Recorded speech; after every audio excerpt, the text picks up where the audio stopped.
महाराष्ट्राचे आराध्य दैवत छत्रपती शिवाजी महाराज, परमपूज्य डॉक्टर बाबासाहेब आंबेडकर, सावित्रीबाई फुले या ऐतिहासिक सभेसाठी असलेलं हे भरगच्च सन्माननीय व्यासपीठ, खरं तर आजचा दिवस हा खूप ऐतिहासिक दिवस आहे।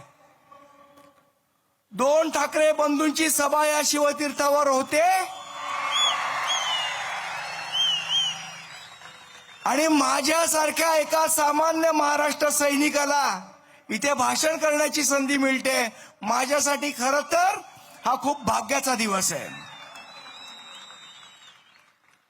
मला तर कधी स्वप्नातही वाटलं नव्हतं की असं काही होईल, की मला माझ्यासारख्या एका सामान्य महाराष्ट्र सैनिकाला ठाकरे बंधूंची सभा असताना या शिवतीर्थावर भाषण करायला मिळेल हे माझ्या कधी स्वप्नातही नव्हतं।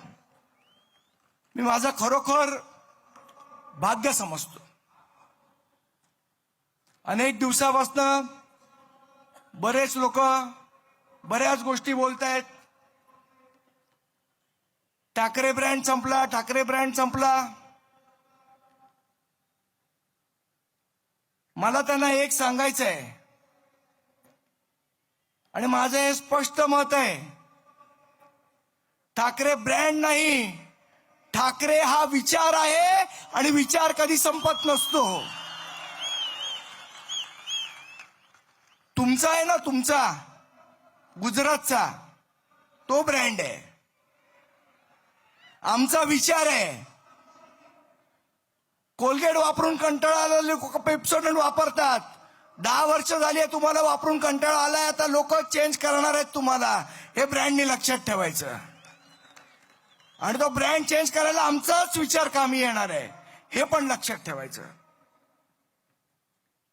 नुसत्या मला असं वाटतं निवडणुका आला की भूलथापा द्यायच्या। या इथे खूप आमच्या सगळ्या रणरागिणी भगिनी बसल्यात, यांना आमिष दाखवायची। पहिले आमच्या सगळ्या बहिणी होत्या, आता सगळ्या लाडक्या बहिणी झाल्यात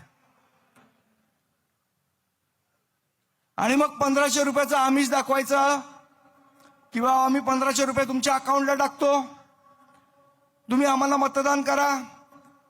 आता तर काय 13 तारखेला म्हणे लाडक्या बहिणींच्या ह्याच्यात पैसे टाकणार आहेत। निवडणुकीची आचारसंहिता वगैरे हे सगळं आपल्यासाठी असतं, त्यांच्यासाठी नाही। पण मला या सरकारला सांगायचंय, या आमच्या लाडक्या बहिणी खूप हुशार आहेत, तुमच्या गोष्टींना या बोलणार नाहीत। नवऱ्याचा अख्खा पगार खिशात घालून सुद्धा त्या नवऱ्याला बदलत नाहीत, ते तुमच्या लाडक्या बहिणींच्या 1500 रुपयाला बदलणार आहेत का? त्यामुळे उगाच या गोष्टीच्या भानगडीत पडू नका, त्यांना भुलवायला पडू नका। आणि सारखं आपलं एकच, मग ते भाजपवाले असतील तर सेनेवाले असतील, ते शिंदे सेनेवाले असतील। ठाकरे काय मराठीसाठी नाही आले, फक्त सत्तेसाठी आले, एकत्र सत्तेसाठी आलेत, मराठीसाठी नाही आलेत। मग माझा यांना प्रश्न आहे की भाजप, शिंदे शिवसेना आणि राष्ट्रवादी अजित पवार साहेबांची तुम्ही तिघं एकत्र गोट्या खेळायला आलात का विटीदांडू खेळायला आलात? म्हणजे तुम्ही सत्तेसाठी आलं की ते बरोबर? आम्ही मराठी माणसांसाठी आलोय आणि एकत्र आलोय, ते सत्तेसाठी आलोय आणि ही सत्ता मराठी माणसासाठी राबवण्यासाठी एकत्र आलोय। आपण सगळे मराठी आहोत आणि आम्हाला सुद्धा 56 इंचाची छाती आहे आणि ती फुगून आम्ही सांगू शकतो आम्ही मराठी आहोत। तुमच्या कुरेशींना जमणार आहे का हे सांगायला?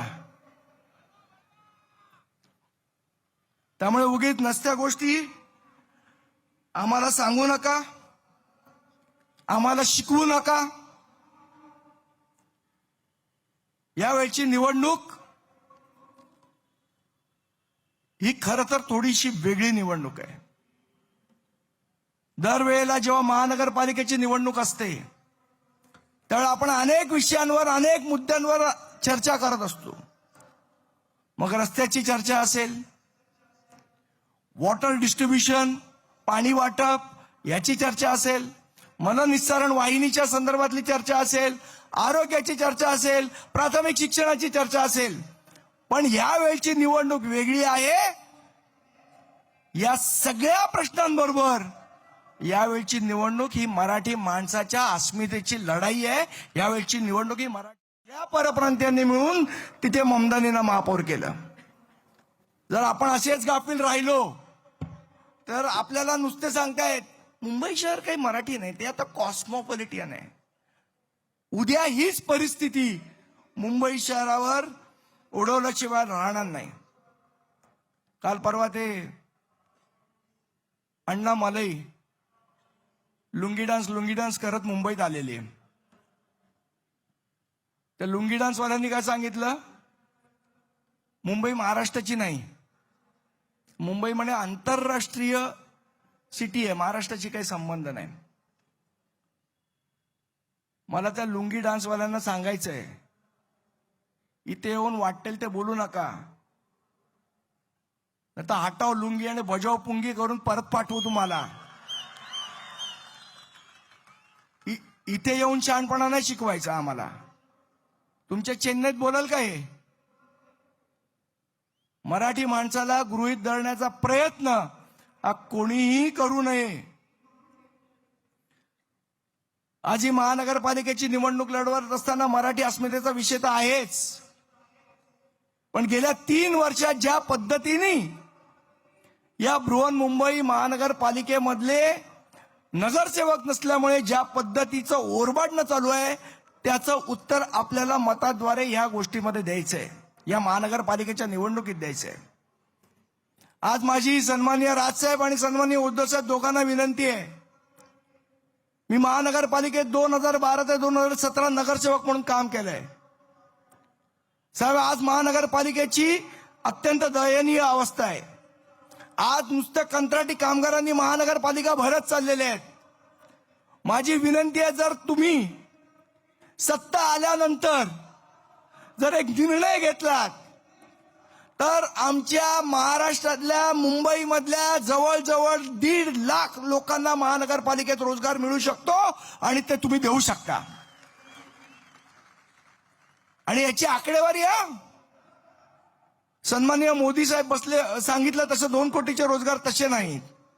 खरेखुरे 1.5 लाख लोकांना रोजगार महानगरपालिकेत मिळू शकतो, कारण 30% जागा या महानगरपालिकेने भरलेल्याच नाहीयेत.